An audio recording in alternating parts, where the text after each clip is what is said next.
역대하 8장 1절부터 6절까지입니다.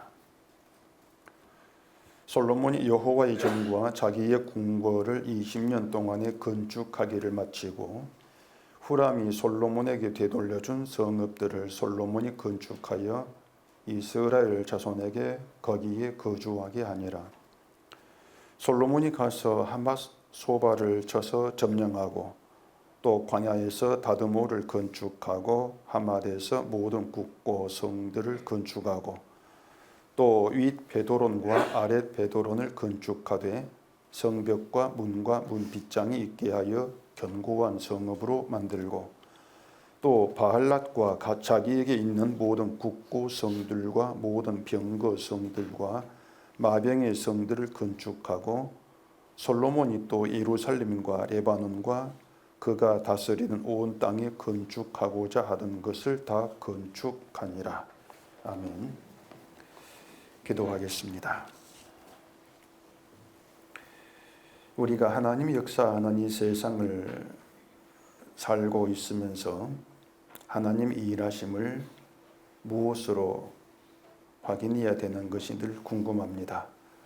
오늘 이 말씀 안에서 하나님의 역사하심, 이 일하심을 엿볼 수 있는 복된 시간 되게 하시옵소서. 예수님 이름으로 기도합니다. 아멘. 우리가 성경을 보면은 이제 은혜가 된다 이렇게 느껴지는 구절들이 있습니다. 근데 이 성경이 어느 구절은 은혜가 되고 어떤 구절은 은혜가 안 되고 이렇게 나누어질 수 있는 그런 것이 아니죠. 이 성경을 하나님 말씀이다 이렇게 했을 때에는 말씀 전부가 은혜가 되는 것이 이제 맞는데 우리는 그렇게 느껴지지를 않습니다. 결국은 이제 우리 자신이 문제가 있다는 그런 뜻이 되는 것인데 이 성경이 은혜가 된다고 하는 것은 은혜는 결국 십자가의 은혜죠. 그렇다면 성경의 모든 이 말씀들이 십자가로 연결되어지고 그렇게 해서 십자가 안에서 은혜를 느낀다, 깨닫는다 이렇게 말하는 것이 옳을 거란 말입니다.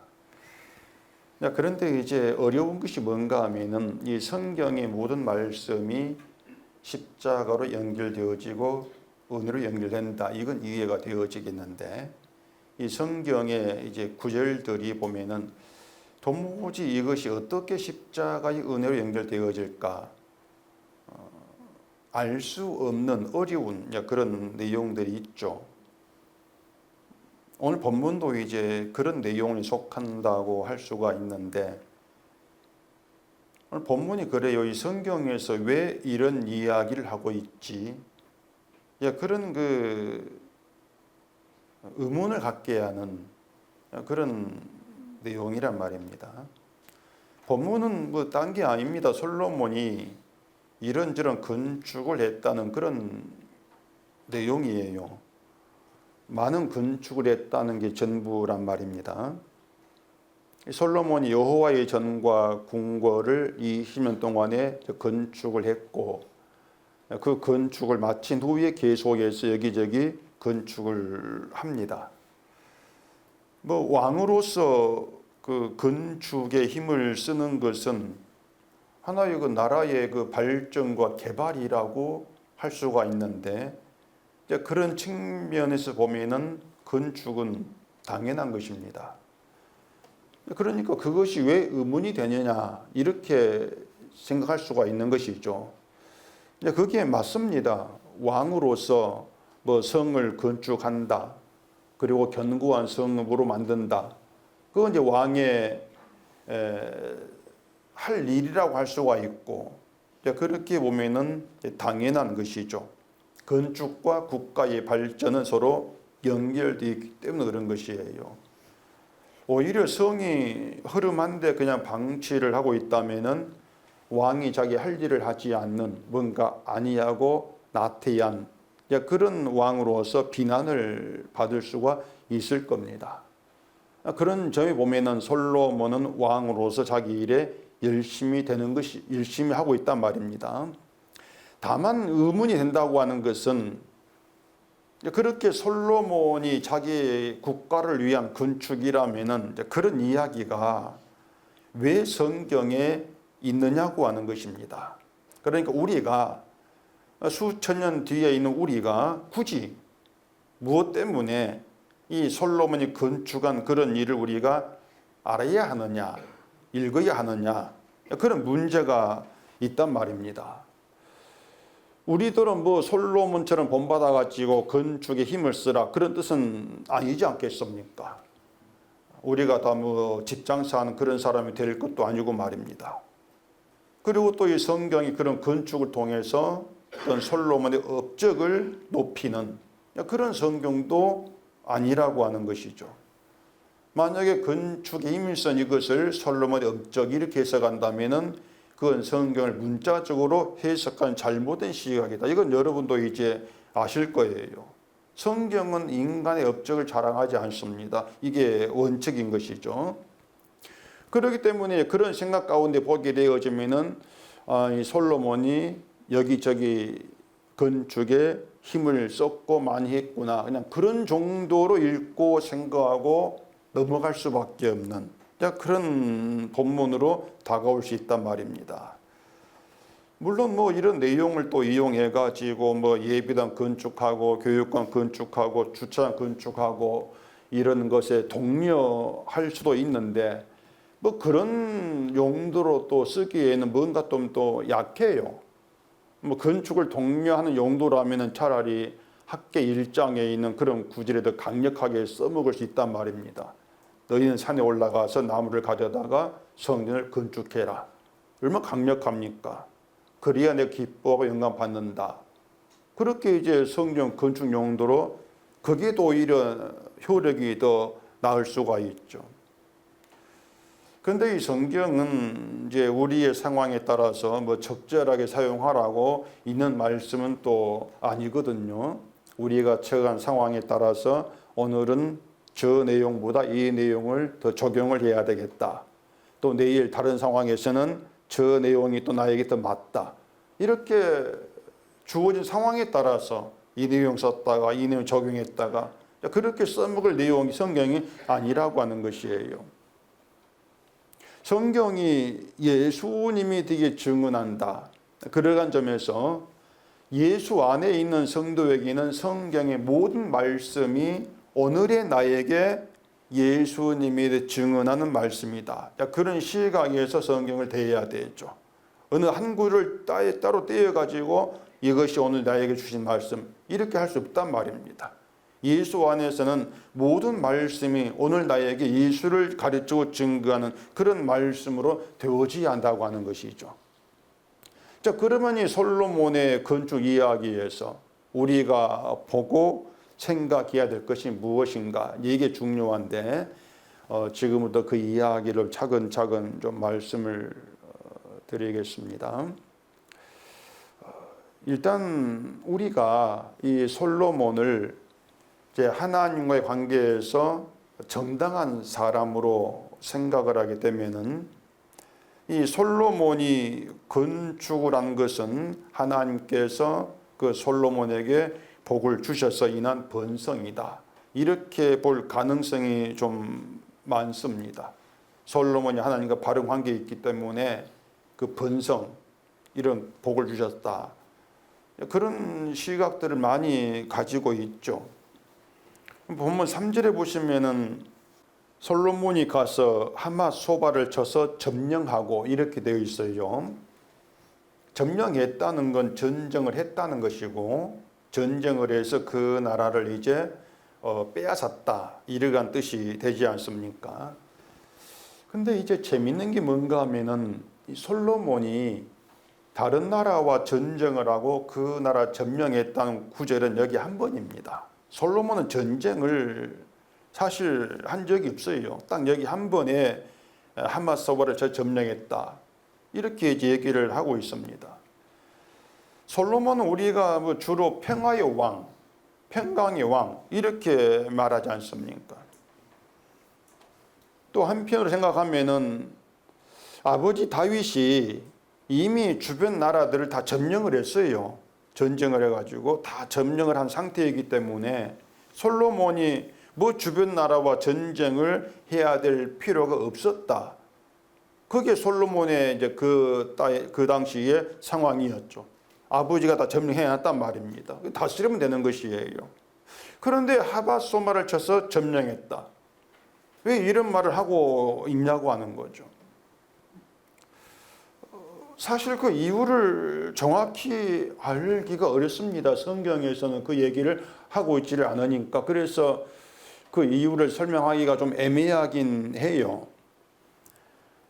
먼저 솔로몬 점령했다고 말한 하맛소바는 한 그 도시를 말하는 것이 아니고 하맛과 소바 두 성읍입니다. 하맛소바가 한 도시가 아니에요. 하맛이란 성읍이 있고 또 그 옆에 소바라는 성읍이 따로 또 있어요. 그 하맛과 소바를 솔로몬 쳐서 점령을 했다 그 얘기인데, 이상한 것은요, 그 사무엘하 8장에 가면은 다윗이 이미 소바를 쳐가지고 점령한 내용이 나옵니다. 이미 다윗이 점령을 했어요. 그리고 하맛 왕은, 옆에 있던 하맛 왕은 다윗이 소바를 쳐가지고 점령했다 이 소식을 듣고 지레 겁을 먹어가지고 자기 아들 다윗에게 보내가지고 화친을 한 그 내용이 있습니다. 그러니까 하맛 소바는 이미 다윗 때에 다윗에게 점령을 당했고 다윗을 섬기는 그런 관계에 있었기 때문에 솔로몬이 점령해야 될 필요가 없었던 그런 나라예요. 이미 다윗 점령했기 때문에. 그런데 더 솔로몬이 그들을 쳐가지고 점령했다 이 얘기를 하고 있는 걸 보면은 아마 이들이 솔로몬이 왕이 된 후에 배신을 한 것이 아닌가, 그렇게 짐작을 해볼 수가 있단 말입니다. 배신했기 때문에 그들 쳐서 점령한 것이 아닌가, 그런 이야기죠. 그리고 또 4절 보십시오. 4절 보시면은 또 광야에서 다드모를 건축하고 하맛에서 모든 국고성들을 건축하고 이렇게 얘기합니다. 그 국고성이라고 하는 게 뭔가 하면은 나라에 필요한 물품들을 비축해 두는 그런 이제 성을 얘기를 합니다. 창고 같은 역할인데 엄청난 큰 이제 그 창고 의미의 성으로 이렇게 얘기를 하고 있는 것이죠. 이 하맛이라고 하는 그 나라, 솔로몬이 점령한 하맛은 이스라엘 최북쪽 경계에 위치하고 있습니다. 하맛 지나가면 이제 그 다른 적국의 나라가 되어지는 것이죠.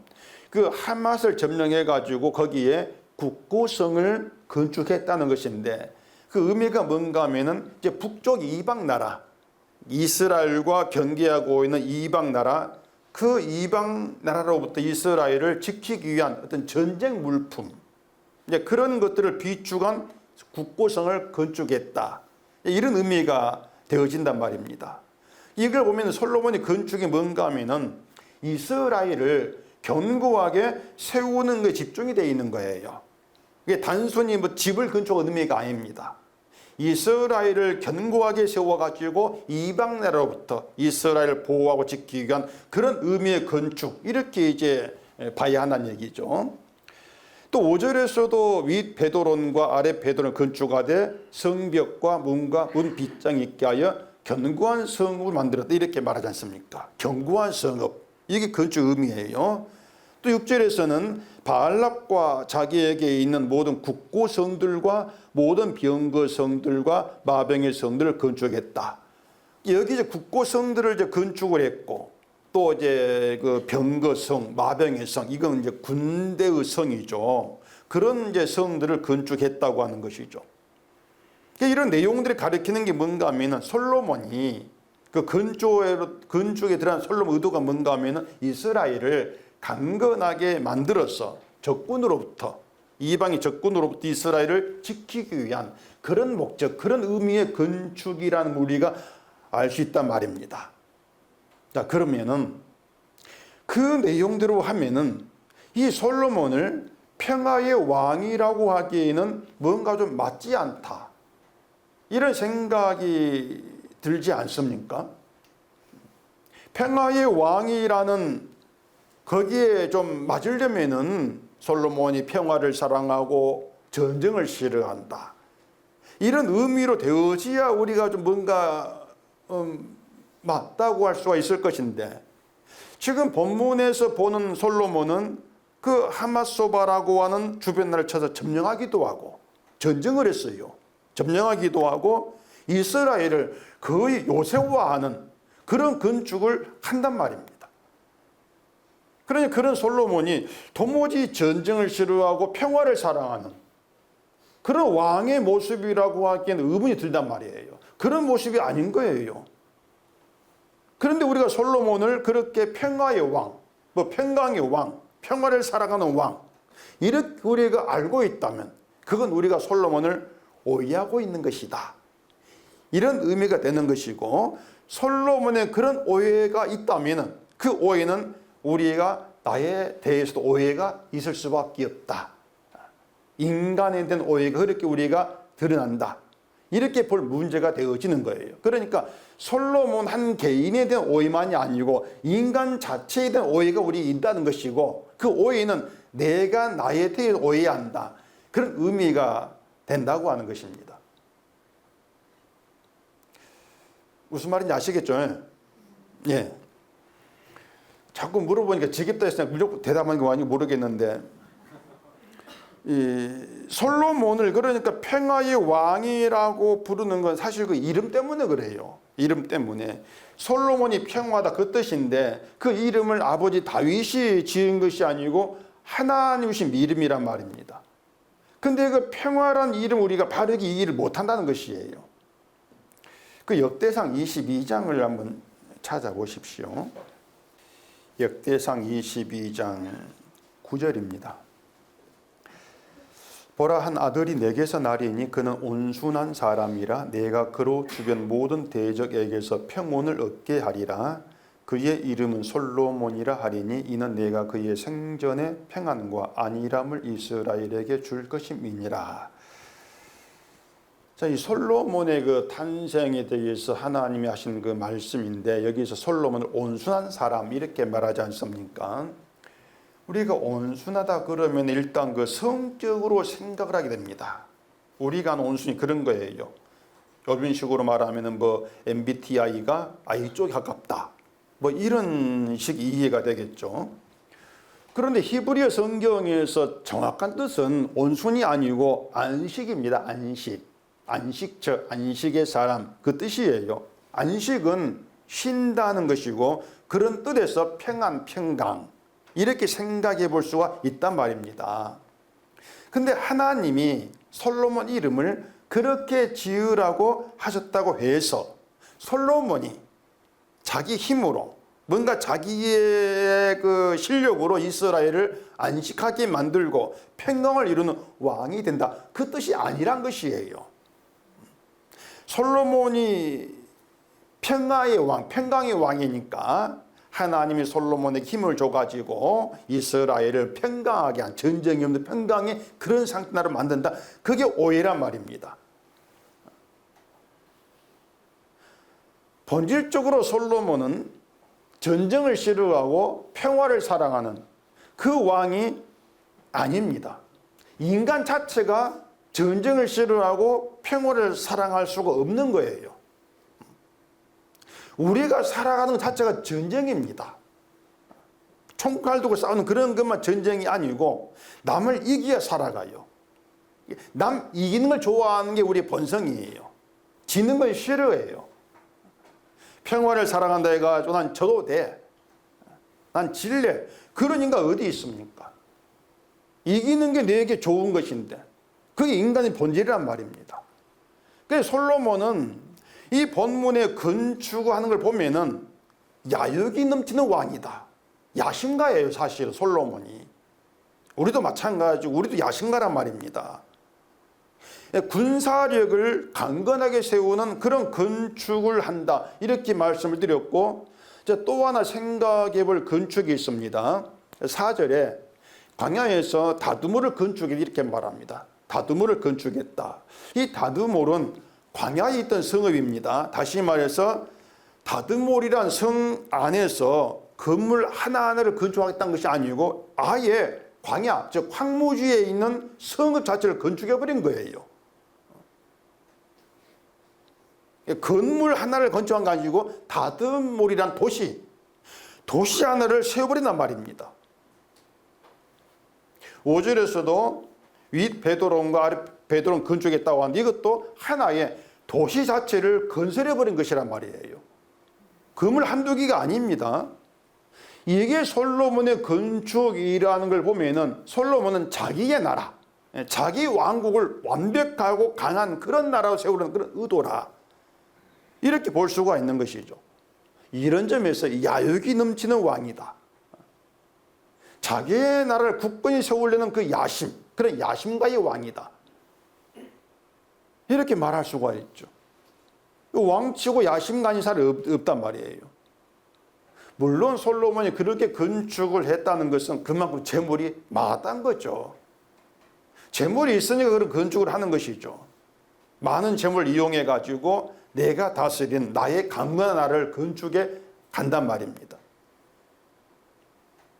그 사우디아라비아의 돈 많은 그 왕세자 빈살만, 이 사람이 있죠.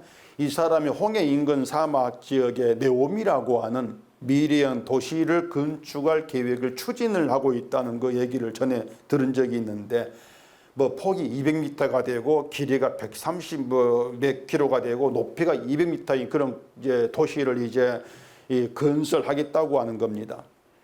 뭐 우리나라도 그 건설의 수주를 받아가지고 뭐 80 몇 조라고 하던가 그런 수주를 받아가지고 참여하기로 했던 뉴스를 본 적이 있는데, 그 도시 건설 사업비가 뭐 700조라고 그래, 700조.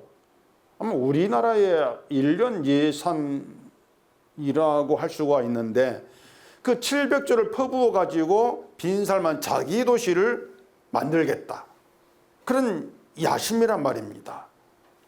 돈이 얼마나 있는지 맡은 700조를 퍼붓는 거예요. 근데 요즘 돈이 없는지 그 170km로 계획한 그것을 2.4km에 그칠 것이라는 그 내용도 있어요. 돈이 없어가지고 2.4km 줄인다. 그리고 우리나라 좋다가 말았다는 이제 그런 말도 있습니다. 자세한 거 제가 관심 없어가지고 모르겠는데, 어쨌든 그 솔로몬 건축을 보면은 돈을 퍼부어가지고 외부의 적으로부터 안전한 자기성을 세우는 그런 건축의 모습을 보여주고 있는 것이에요. 이게 솔로몬 건축이란 말입니다. 자, 그러면 외부의 적으로부터 안전한 견고한 그런 성읍을 건축했다면은 그러한 건축으로 인해서 이스라엘에게 안식, 평안을 가져올 수 있다고 생각할 수 있냐 말입니다. 솔로몬은 그렇게 생각했죠. 견고한 성읍 세우면 평안이 돼. 근데 과연 그게 평안이 되냐고 하는 것이에요. 사실 세상은 그런 식의 평안을 추구합니다. 우리나라가 북한이 미사일 쏘고 그럴 때마다 뭔가 불안감을 느끼지 않습니까? 얼마 전에 뭐 극초음속 미사일을 발사했다, 성공했다, 북한이 발표했다고 하는데, 이제 그게 사실이라면은 우리가 그걸 막을 방법이 없다, 어렵다, 이런 말도 나온단 말이에요. 그런 북한 때문에 대한민국이 안전하지가 않다, 그런 말을 많이 해요. 근데 만약에 북한이 어떤 미사일을 또 핵을 발사한다 할지라도 막아버리는 무기를 개발했다, 이걸 갖고 있다, 그럼 대한민국은 안전하다, 이런 말 하지 않겠습니까? 그럼 무기에 있으니까. 그것처럼 우리가 생각하는 안전, 평화, 평강, 이런 말들은 기본적으로 외부의 어떤 적으로부터 막아낼 수 있는 강한 힘을 가지고 있을 때, 그럴 때 이제 평강, 평안으로 우리가 이해한단 말이에요. 어떤 외부의 적으로 나를 막을 수 있는 것이 없다 하면은 그게 안전치가 않다는 것이에요. 그게 우리 시각입니다. 만약 우크라이나나 그 이스라엘처럼 전쟁 중에 있는 나라라면은 평화, 평강 이런 말들이 현실적이 되지 않지 않습니까? 그냥 하나의 소망이 되겠죠. 빨리 전쟁 끝나가지고 평화 찾았으면 좋겠다, 이렇게 말하지 않겠습니까? 우리가 말한 평화한다, 그런 의미입니다. 전쟁이 없는 상태, 설령 전쟁이 일어날지라도 다 막아낼 수 있는 그런 강력한 힘을 가진 상태, 이게 평화된다. 이게 세상이 생각하는 평화죠. 그렇게 보면은 세상은 평화는 힘으로 이루어진다. 힘으로 지킨다. 이렇게 말해도 틀린 말은 아닌 게 되는 것이에요. 힘이 없으면 평화도 없다. 그것이죠. 그런 의미에서라면은 솔로몬의 건축은 곧 이스라엘의 평화 안전으로 이어진단 말입니다. 견고한 성읍을 만들어 가지고 평화를 이룬다. 그렇게 이어지는 것이죠. 그리고 솔로몬 왕으로서 당연히 이스라엘에게 그런 평화를 위해 해야 될 일을 하는 것으로 이렇게 보게 되어진단 말입니다. 자, 그럼 우리는 솔로몬이 왕으로서 할 일 잘했네 이렇게 여겨주면 되냔 말이죠. 그래서 이제 솔로몬이 건축한 이야기가 사실 간단치가 않습니다. 이야기가. 그 앞에 역대하 6장을 가보십시다. 자, 지금부터 솔로몬이 어떤 문제가 있는가 좀 이제 보겠습니다. 역대하 6장 36절입니다.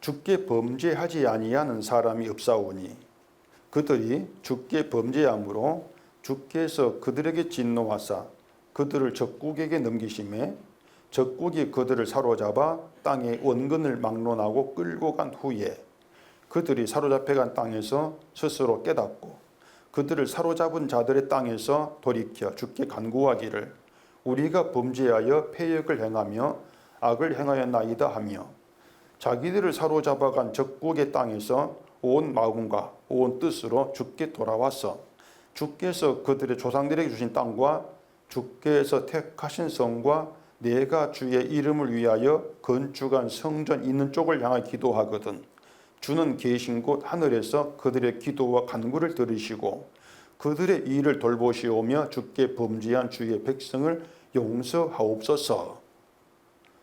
솔로몬이 하나님께 기도한 내용입니다.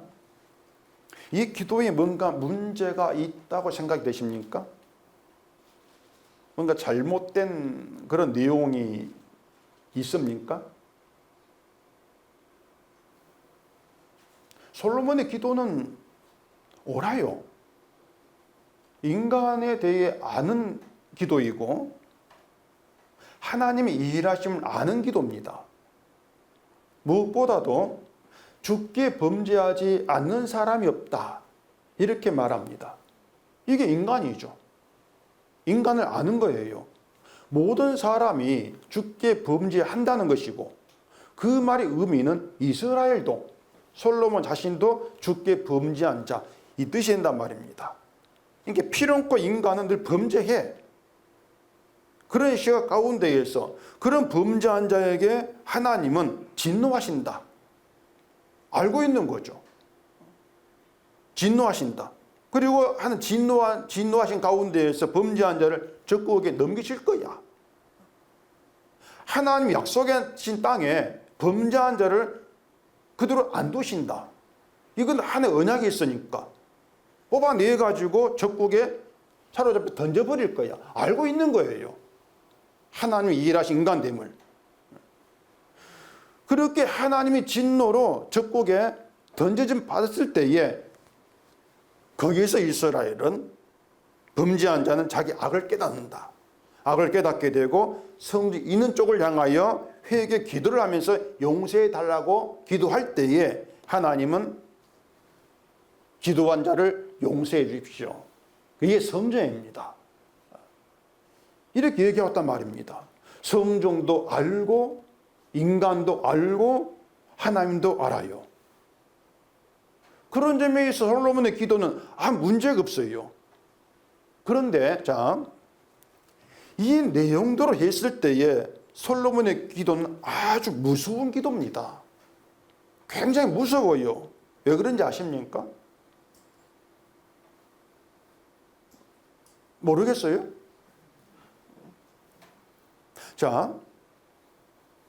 겁이 없나? 주께 범죄하지 않는 사람이 없다겠지 않습니까? 모두가 다 하나님께 범죄한 인간이에요. 필연적인 사실입니다. 범죄는. 근데 하나님은 범죄한 자에게 진노합니다.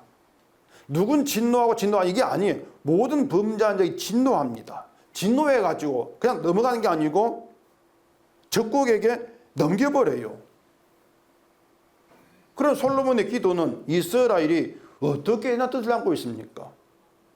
어떻게 한다는 것이에요.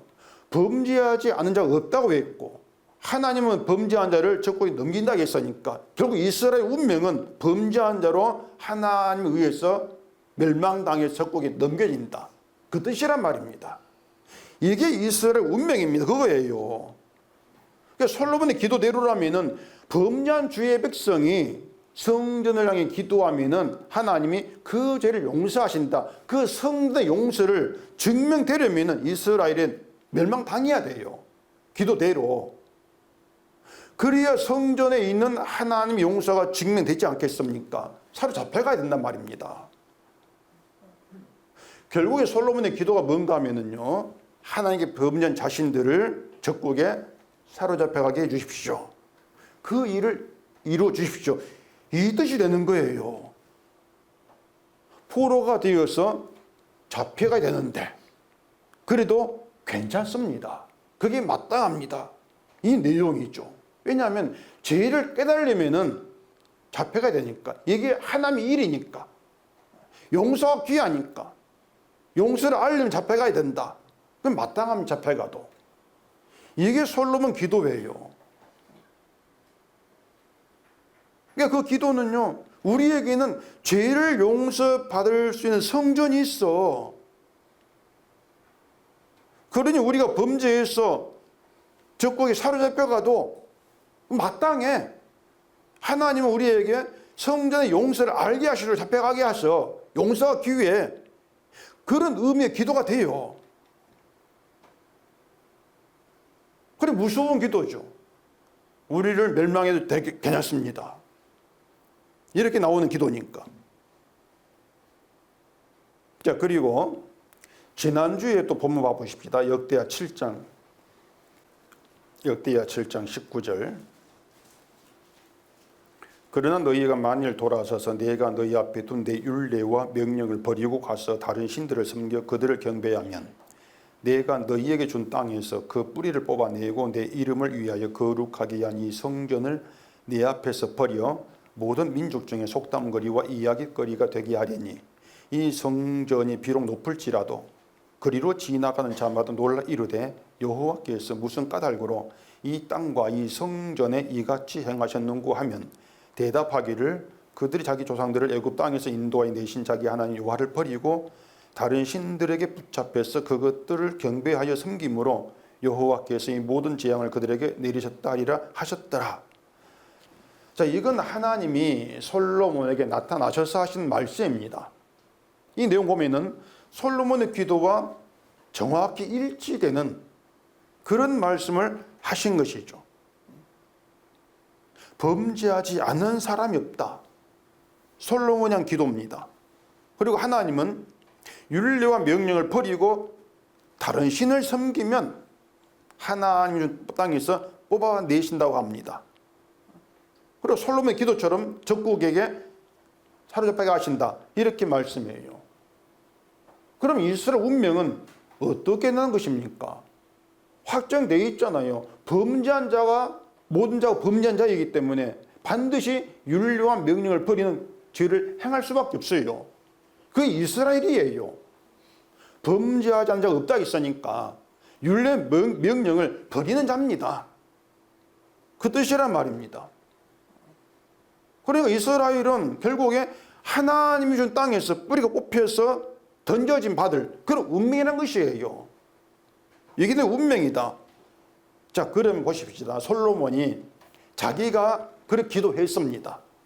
또 하나님께서 나타나셔서 그렇게 말씀했습니다. 그러면은 이 모든 말씀을 반드시 이스라엘이 이루어질 사실로 받아들였다면, 그걸 믿는다면, 그 이스라엘이 약속의 땅에서 뽑혀가지고 다른 땅에 던진 바되기 운명이다 이렇게 알았다면, 그렇다면 솔로몬의 건축이 뭐냔 거예요. 이해가 되십니까? 무슨 말인지? 예. 아니 이스라엘 운명이 하나님 말씀대로 뽑혀가지고 던진받을 운명인데, 멸망도 운명인데 건축이 뭐냐 말입니다. 아니 왜 건축을 합니까?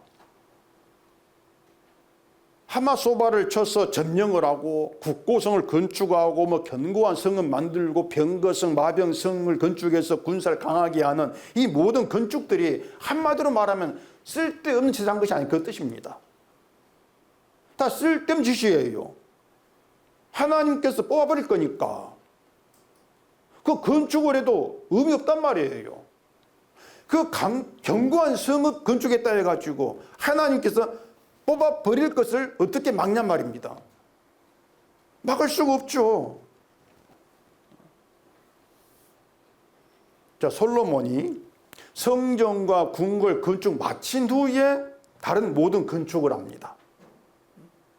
왜 이렇게 했을 것 같습니까? 성전과 자기 궁궐을 이제는 외부의 적으로부터 굳건히 지키기 위한 그런 건축, 이렇게 볼 수 있단 말이에요.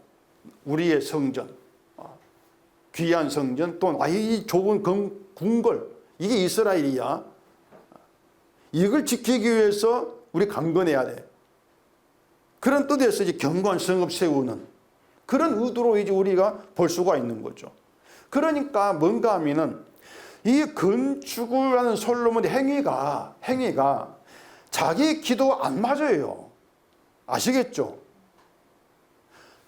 자기가 이미 범죄하지 않은 적 없고 하나님 뽑아버릴 것입니다 이렇게 기도했는데 그런 기도와 건축이 도무지 행위가 안 맞단 말입니다. 또 하나님께서 나타나셔가지고 말씀하신 것과 안 맞아요. 이스라엘 운명이 멸망인데 근데 건축을 왜 하냐? 어긋나요. 지금 이건 집도 짓지 말고 살아야 돼 그 뜻이 아닙니다. 지금 이 솔로몬은 그냥 자기 이스라엘이 기거할 그 집을 지은 게 아니란 말입니다. 말씀드린 것처럼 굳고성, 견고한 성읍, 마병의 성, 병거의 성, 이스라엘 강건하게만 군사력이 강한 그런 성, 그렇게 많은 건축이라는 얘기예요. 그 의도가 잘못했다 그 뜻입니다. 힘을 가지고서 이스라엘의 안전, 평화, 평등을 지키게 이루겠다고 하는 그 의도가 잘못된 것이에요. 솔로몬의 기도대로라면 이스라엘은 이미 안전하지가 않습니다. 운명 자체가 멸망인데 무슨 안전이 있습니까? 그렇죠? 안전이 없어요. 겉보기에는 견고하다 할지라도 이미 하나님께서 그들을 뽑아버리겠다. 그 말씀 안에 있다면 평안 없습니다. 안전치가 않아요. 범죄한 이스라엘이고 하나님의 진노 아래 있고 적으로 사로잡히는 운명인데 거기에 안전이 어디가 있습니까? 이게 인간의 실상입니다. 우리가 범죄한 자고 하나님의 진노 아래 있고 그게 우리 인간인데 지금 내 삶이 평안하다고 해가지고 조용하다 해가지고 내가 안전해. 돈이 많으니까 돈이나 지켜줄 거야. 돈이나 준비해서 노후도 걱정 없어. 안전해. 그게 어리석은 자의 생각이라고 하는 것입니다. 결국에요, 인간이 범죄하는 자다. 이것 자체가 인간에게는 평화가 없다는 뜻이 되는 것이고요. 또 인간이 평화를 소망할 자격이 없다. 그 뜻이 되는 것입니다. 우리가 우리 입으로 난 죄인입니다. 이렇게 말합니다. 제가 범죄한 인간입니다. 이렇게 고백하는데 그 고백을 솔로몬의 기도에 생각해 본다면 나는 하나님의 진노를 받아야 되고 범죄한 자니까 진노를 받아야 되고 지금의 나의 모든 것이 깨어지고 망하는 것이 마땅합니다. 이것까지 포함되어 있는 것이 진정한 죄인의 고백이 되는 것이에요. 진노 빼버리고 내가 망하는 것 빼버리고 그냥 죄인입니다. 이건 여러분 없습니다. 그런 죄인 되면 없어요. 근데 우리는 하나님의 진노를 생각하지를 않지 않습니까? 죄인을 말하면서도 진노는 생각하지를 않아요. 이상하게 죄인이라 고백하면서 복을 구해요. 이게 두 얼굴이죠. 죄인이 무슨 복을 구할 자격이 있습니까? 이미 그 운명이 진노인데. 그러니 죄인됨을 모르고 죄인을 말하고 있단 말입니다.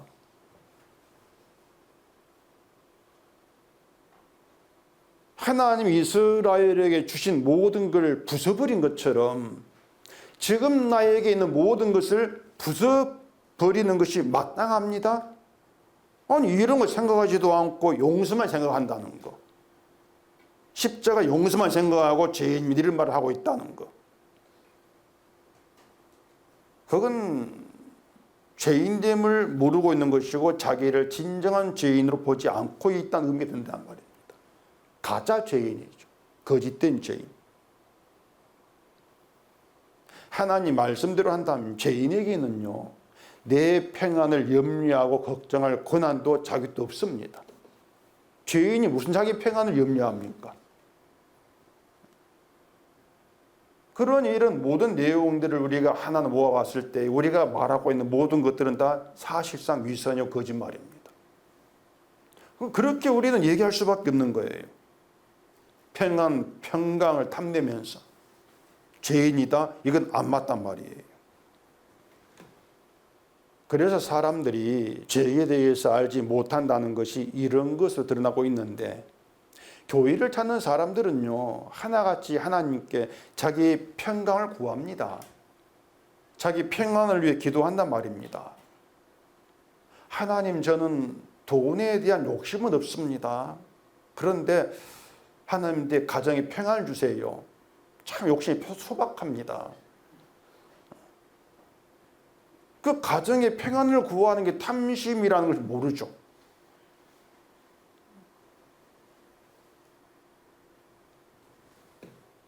죄라고 하면은 뭐 내가 나를 사랑하는 것이고 나를 위해 사는 것이고 이렇게 우리가 귀가 따갑게 제가 말씀했고 들었습니다. 내가 나를 사랑하는 게 죄다. 근데 그렇게 들어왔을 뿐이지 내가 평강을 구한다는 거, 하나님의 은혜로 내가 평안한 삶이 되기를 원한다는 거, 이것이 내가 나를 사랑하는 탐심이다, 탐욕이다, 이런 생각 안 합니다. 그렇잖아요. 그래서 늘 우리가 실수하고 오해하고 있는 것은 나는 내가 죄인됨을 안다는 게 착각이고요, 오해고이고요. 또 그렇게 내가 죄인됨을 안다는 그 생각만으로 복음을 압니다. 이 모든 게 착각이란 말입니다. 내가 구하는 평안이 탐심이고 그게 잘못된 것이 우리가 생각지 않고 있는 거죠.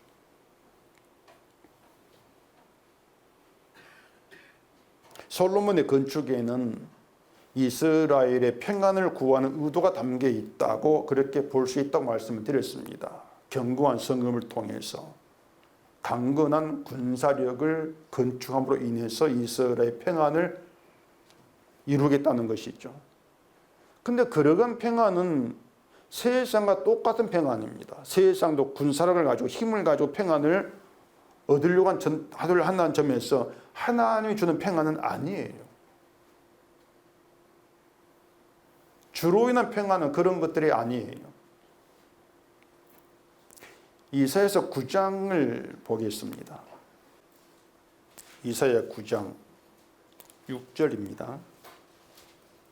이는 한 아기가 우리에게 낳고 한 아들을 우리에게 주신 바 되었는데 그의 어깨에는 정사를 메었고 그의 이름은 기묘자라 모사라 전능하신 하나님이라 영존하시는 아버지라 평강의 왕이라 할 것임이라.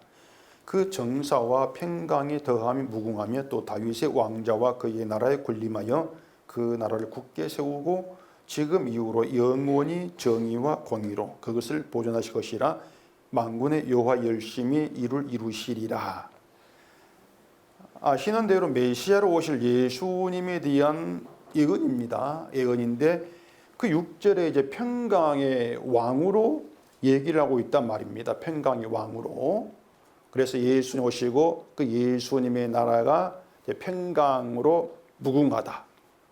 예수님의 그 나라는 영원히 정의와 공의로 보존된 나라다. 평강에 보존된 그런 나라 그 뜻이란 말입니다. 근데 이게 이스라엘 현실과 안 맞지 않습니까? 이스라엘은 멸망을 받았고, 그러니까 영원히 평강이 보존된 그런 나라가 아니란 것이에요. 근데 어쨌든 우리는 이런 이제 말씀을 따라서 예수님이 평강의 왕으로 오셨다. 그리고 우리에게 평강을 주신다. 우리는 그렇게 믿고 있단 말입니다. 요한복음에서도 평안을 너희 끼치노니 나의 평안 너희 주노라 이렇게 말씀한단 말입니다. 예수를 믿는 우리가 평안을 얻는다.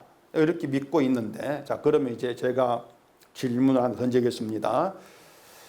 무슨 질문할지 이미 감 잡을지 모르겠는데, 예수님이 나의 평안을 너희에게 주노라 이렇게 하셨어요.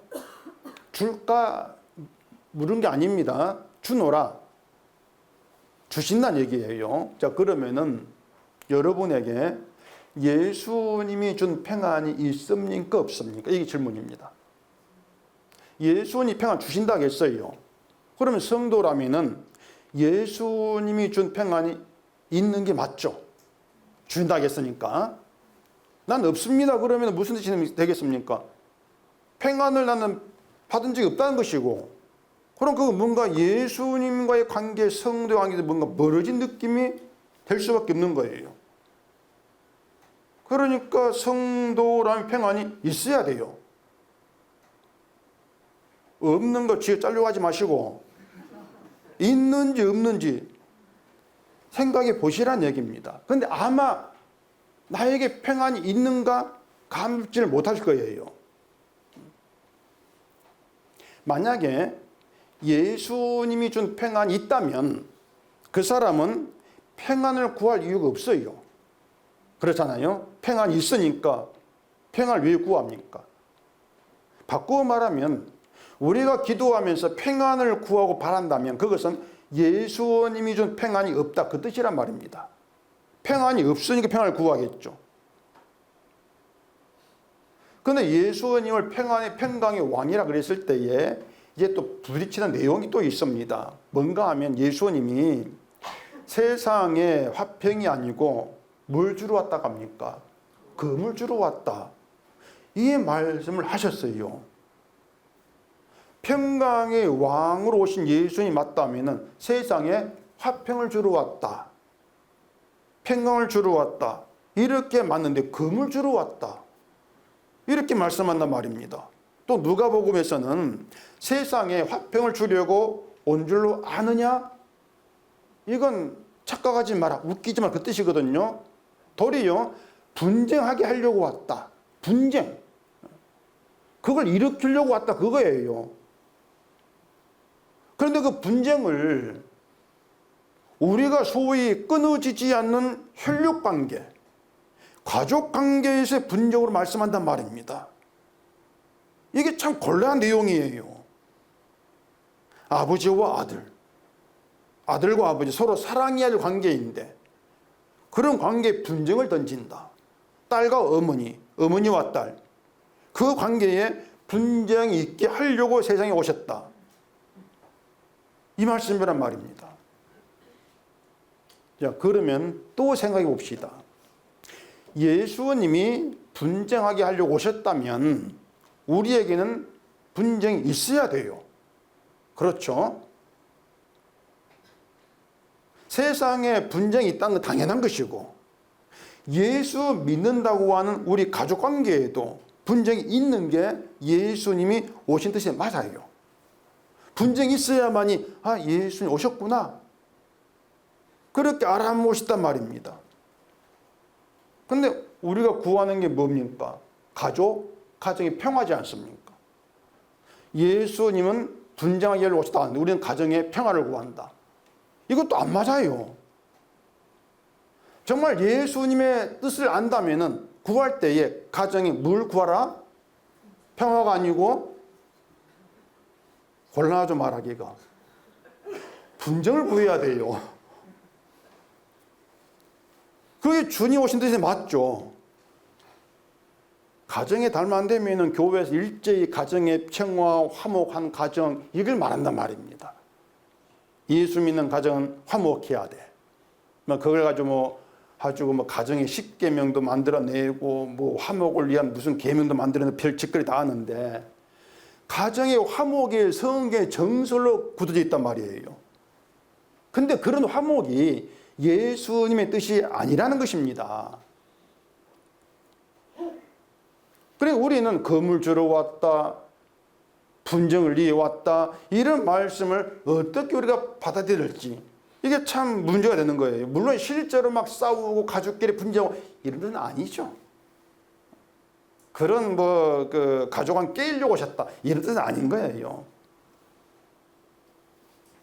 그래서 지금까지 말씀드린 것을 하나로 종합하면은 무슨 뜻이 되는가 하면 간단합니다. 다 종합하면은 우리가 아는 건 아무것도 없다는 겁니다. 그게 결론이에요. 오늘 지금 말씀이. 우리가 아는 것, 우리가 안다고 할 수 있는 것 아무것도 없습니다. 죄인 말은 하지만 죄 모릅니다. 우리는. 죄 몰라요. 평안을 구하는 게 탐심이란 몰랐지 않습니까? 쉽게 인정이 되지도 않지 않습니까? 죄라고 말씀드려도 우리 속에는 그래도 평안이 좋은데 고집할 거란 말입니다. 죄 모릅니다. 평안을 말하지만 정말 예수님이 주신 평안이 뭔가 우리 모릅니다. 평안 몰라요. 아는 게 없습니다. 그래서 내 자신에 대해서 다시 자각해야 되는 것이 뭔가 하면 우리는 언제나 왜곡된 믿음으로 왜곡된 지식으로 예수를 믿는다고 했을 뿐이란 것입니다. 이걸 여러분이 아셔야 돼요. 난 왜곡된 걸 가지고 예수를 믿는다고 믿어왔다고 착각했을 뿐이다. 이걸 받아들이셔야 됩니다. 이게 본문이 우리에게 가르치는 의미입니다. 솔로몬의 기도가 문제 있는 건 아니라겠어요. 정말 옳은 기도예요. 솔로몬 기도대로 모든 사람이 범죄한 자 맞아요. 많은 말이고 하나님이 진노하시는 범죄한 자에게 많은 말이란 말입니다. 하나님 유다를 망하게 했지 않습니까? 망하게 했고 하나님 준 땅에 뽑아가지고 바벨론 던져버렸고 그 솔로몬의 기도는 딱 들어맞아요. 하나님 일과 인간을 알고 있고 하나님도 아는 기도라 이렇게 말할 수 있단 말입니다. 그런데 우리가 놓치지 말할 것이 뭔가 하면은 솔로몬이 바른 기도를 하고 그 기도 내용이 지금 식으로 말해서 복음적이고 복음의 일치한 기도라고 했다 할지라도 그러는 기도를 한 솔로몬이 옳으냐 그 말입니다. 이걸 분명하셔야 돼요. 자, 솔로몬이 바른 기도했습니다. 기도가 옳아요. 말이 맞아요. 그러면 솔로몬이 옳은 인간이냐? 하나님 앞에서 옳은 인간이었기 때문에 그런 옳은 기도를 하고 있는 것인가? 어떻습니까? 뭡니까? 솔로몬 옳은 인간입니까? 그럼 솔로몬은 범죄한 자에서 좀 빠져야 되죠. 좀 제외시켜야 되죠. 옳은 인간이니까. 옳은 인간이 아니에요. 정답이 뭔가 하면 하나님이 범죄한 인간인 솔로몬에게서 옳은 기도가 나오게 하신 것입니다. 알게 하셨어.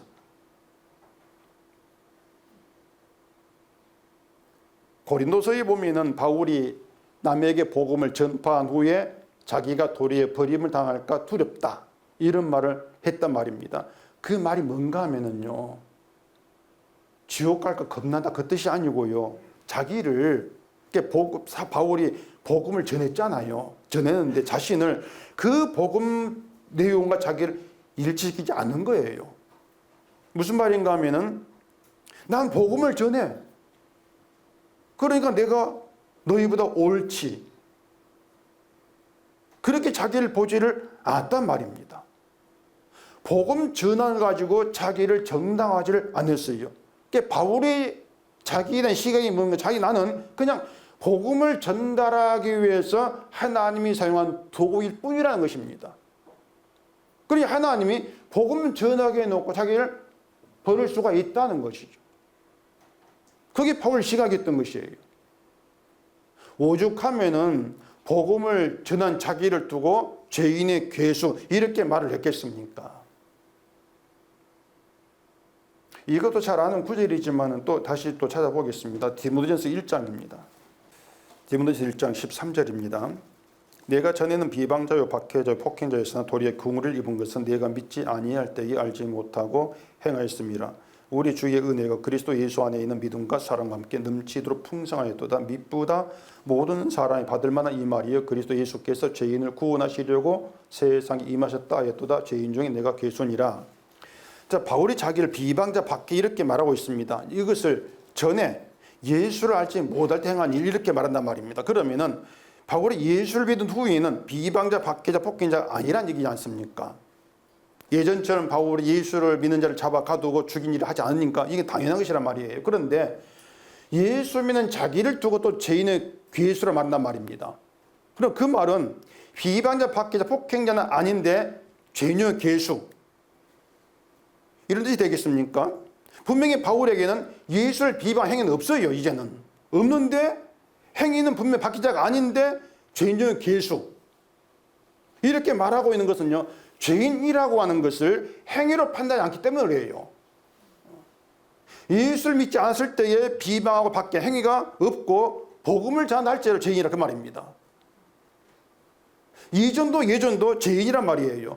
이게 인간에 대해 바르게 아는 것이에요. 그래서 우리가 나에 대해 알 수 있는 것은 딱 하나, 난 죽은 자이고 죄인이다. 내가 나를 죄인으로 바라보게 되었다.